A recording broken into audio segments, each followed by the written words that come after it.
So we've all got 168 hours in the week, but how is it that there are some people that can run multi-million or even billion-dollar companies around the world, and then some of us are left struggling to find time for our evening meal?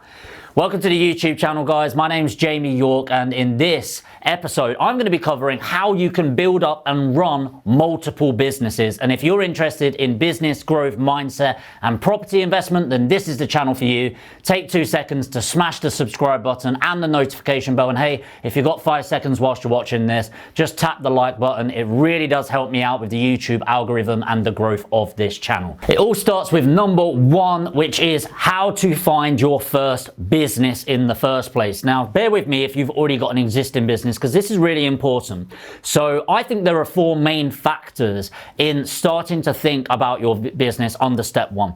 Number 1 is, what do you actually enjoy doing? Okay, so this doesn't have to be something you love, okay? But something you really are passionate about, something you can imagine waking up on Monday morning when the money is not coming in, which it won't be at the start unless you're really lucky. But what do you enjoy? Number 2 is, what are you actually good at? It's all very well and good saying you enjoy it, but if you don't have any knowledge, experience around it, then you're not going to be able to provide the value you need. And remember that business, money, and profit is always about an exchange of value, their money for your value. And if you can't add value around what you enjoy, then you're not going to be great in the first place. Number 3 is, it's all very well and good enjoying it and being great at it, but are people willing to pay for it in the first place? And what are people willing to pay? Okay, so what we're trying to get here is your purpose, your passion, profession merge. Because ultimately, if you're good at it and you enjoy it, you've got a hobby, right? But if people aren't willing to pay for it, and you need to find out roughly what people are willing to pay, if they are willing to pay for it. Because ultimately, if you've got a great product that is going to cost you a load of time, passion, energy, and money to create a unit or a service or a product, and people are only able to pay 20 pence on the pound that it costs you, then it's not going to be a viable business solution. And you want to make sure that if you're going into business, make sure people are willing to pay good money for the great value that you're adding to them in the first place. The last one that I like to look at is it scalable? So I know this is a bit silly for some of you, but I won't start a business that I can't see $250,000 a month coming from. And it's not saying I even want to build it to $250,000 a month, or that is a reasonable amount of money. But the fact that there is that scalability and growth aspect there in the first place is what gets me excited. Because ultimately, if there is only potential for 50 to 100 grand a year, I'd rather get a job, because it's a lot more secure, a lot more comfortable, and I can surround myself with people and enjoy my life a bit better. I really don't think it's worth starting a business for 50 to 100 grand, because it's bloody hard work owning a business. And for those people that have tried it, you'll know what I mean. And it's not the fact that a 50 to 100 grand isn't an amazing, if not insane amount of money to be making. It's more, why put yourself under the stress and pressure of building a business if you are capped and limited to that? I don't want to be capped at any level. I want that upward potential. And what we're looking for before we even start out, and by the way, there might not be only one thing. You can map out a load of different things and find your purpose, but ultimately you want to find what you're good at, what people are actually going to pay for and there's a market for, how much they're going to pay for it, do you enjoy it, and is it scalable? And those 4 things coming together to create your purpose. Number 2 is, don't expect to find the right thing just because you've decided upon it. You know, it's completely normal to try loads of different things, especially for the first year or 2. So honestly, the first couple of years, I hate this term, but it's so true. Enjoy the journey, not the destination. Ugh. But seriously, enjoy the process of getting there. Actually try loads of different things. It's okay to try something and decide, actually, that's not for me. It's okay to think something's going to be amazing and think it's crap. It's okay to think you're going to be great at something and then be rubbish at it. The first couple of years of entrepreneurship, and actually all the way on, try loads of different things. It's not a bad thing failing at one thing to be a success at another. So honestly, in the first couple of years, try 3, 4, 5 things. Not 10, 20, 30. You know, you do need to spend a decent amount of time on each, and then eliminate what's not working, eliminate what you're not enjoying, and eliminate what's not profitable in the first place. And what that's going to do is allow you to funnel down to the thing that you're actually finding that you're passionate about, can add significant value, and people are drawn to you for that purpose. Number 3, and this is the big one. If you've heard a load of my videos or watched a load of my videos, you'll hear me talking about the value first principle. And number 3 is add an insane amount of value. Be obsessed with adding value to your customers, your clients, your team members, everything. If you add more value to people, people will spend more money with you. So it's not just selfless, although it's good to add value. It's a good business acumen. I find if you add the most value compared to your competitors, you can charge more money. People will be more drawn to you. The more value you add, the more profit you will make. Number 4, acknowledge and accept your weaknesses. Now, there's a lot of theory out there that says focus on your weaknesses and make them into strengths.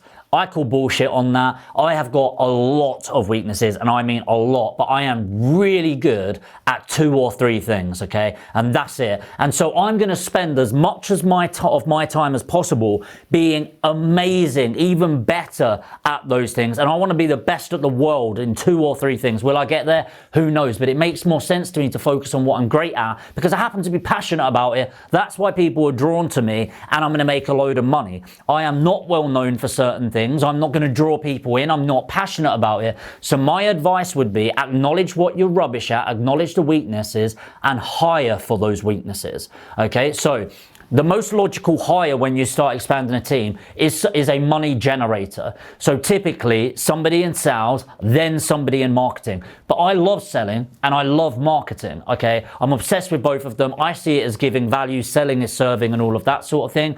Organization is not the best thing that I'm amazing at. So my first hire that I ever made was a PA who is still with us today and is pretty much runs my life for me as best as possible and kicks my ass because organization isn't my strength, where she is ridiculous at it, and I'd much rather her be great at that and manage me and my time so that I can focus on leadership, marketing, and selling.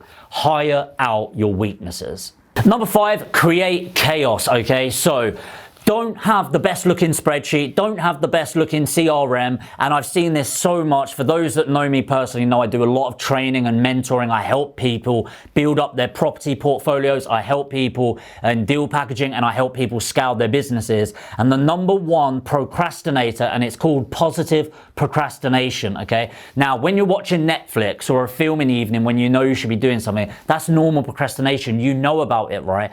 Positive procrastination is when you replace your highest value task with something that is somewhat valuable. You know, when you're sat there doing your emails, when they're not really adding any value, you should be on the phone closing somebody, or you should be doing some marketing. Positive procrastination. There's no point having all of those spreadsheets, the CRMs with no data in them in the first place. Create chaos. I'd much rather have a load of marketing and a load of sales and no fulfillment or logistics than the other way around. That's not to say neglect logistics, because you need to have that in place to actually create a great value relationship with your clients, but don't have a great fulfillment team and operations team with no sales or marketing. Number 5 is create chaos. Number 6 is when you need to start calming that down a bit. It gets to a point where you are making a load of money, and we've been through this phase and probably on the tail end of some of the businesses with this, where now that you've created chaos, you need to instill calmness, peace, and serenity in your relationship and your business with your customers. So now that I've got marketing going crazy, leads coming in left, right, and center, training the salespeople, the chaos of all of that happening is great, it's movement, it's exciting, but you need to follow up with operations. And a key thing that I see is people go like that and then come crashing down because they grew too fast in the marketing and sales department and didn't have the operations to back it up. This is where you need to get a team to fulfill the organization, the admin, the accounts. And yes, they're not exciting roles to fulfill on because they're not things that directly make you money. But if you want a business that can function without you, you need to start thinking about getting these in place.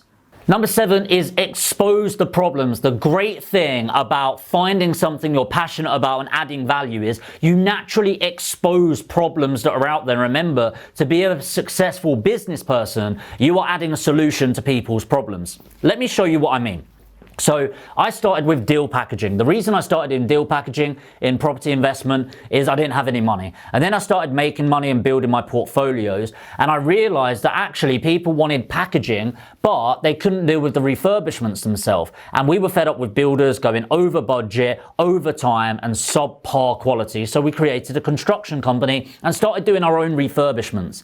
Then we started doing refurbishments for other people. And then we realized as we were building that out, that as we were building and doing more and more cases, to give you an idea, we've got over 40 properties going through legals, plus at any one point, investor side and vendor side. So that's 80 sets of legals. We realized our great solicitors were suddenly, not that they're not great, but becoming slower communicators. And so we started getting somebody in-house. And then we realized, and we're in the process of doing that now, by the way. So then we realized that other people were having the same problem. So suddenly we're able to bring in a solicitor and probably build that out quite quickly, where our own properties will be 1 or 2 people's full-time job, but then taking on mentees and able to add that service. So by having this core add-on service approach that we're looking at, we're not trying to reinvent the wheel. I'm not got a property company and then decided I want to be in skincare, okay? Now it's good to diversify. So I'm also in fitness because I really enjoy fitness. So I invest in gyms and things like that, and I loan new investors and new companies money to help scale them up as well on venture capital. So it's great to do that, but a lot of my companies that I build out are to do with that. Then I realized people were bringing us deals to sell, and I realized they were rubbish deals. Why were they rubbish deals? Well, they hadn't been educated, or they had been educated to, in my opinion, a subpar level. So then I started educating people to bring us deals and realized actually now they're bringing us great deals. Can I actually make this into something and educate people on how to get great property investment deals? Yes. So then I train people on how to find investment deals. The next thing is I realized people just didn't understand basic business acumen. So I started this YouTube channel. I started educating people. I started educating people for paid for courses and paid for mentoring to help them scale their business, whether they're a startup or a scale up, to get their first 50 grand or hit their first million, and help them do that over a journey. See how all of these add-ons work together and they create this synergy between the businesses that I've got. So I train people in property, but in turn, they then bring me property I can buy, they make money, or we joint venture together, and it all works together. So that's how we're creating these multiple businesses, and it brings me on to the final step.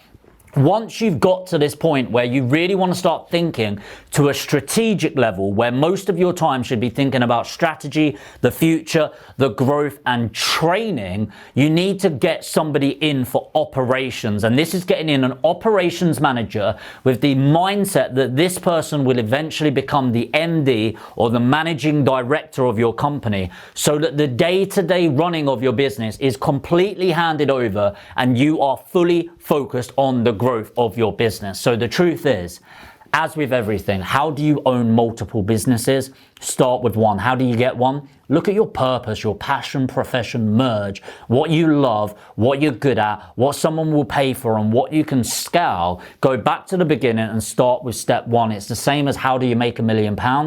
Start with 1 penny, and it's one step at a time. I hope you've got a lot of value out of this video. It's a little bit different to what I normally do, but I really think it's good to get these core principles and start from step one, focus and still successful, and then multiply out with your add-on businesses and reinvest into that and your growth. If you got value from this, make sure to hit the subscribe button and the notification bell if you're interested in more things around property, business, mindset, and growth. And of course, if you got value from this video in particular, smash the like button. It really does help me out with the growth of this channel, the YouTube algorithm, and it shows it to more people like yourself that need this information before they start digging deep and delving into their business growth. I'll see you in the next video.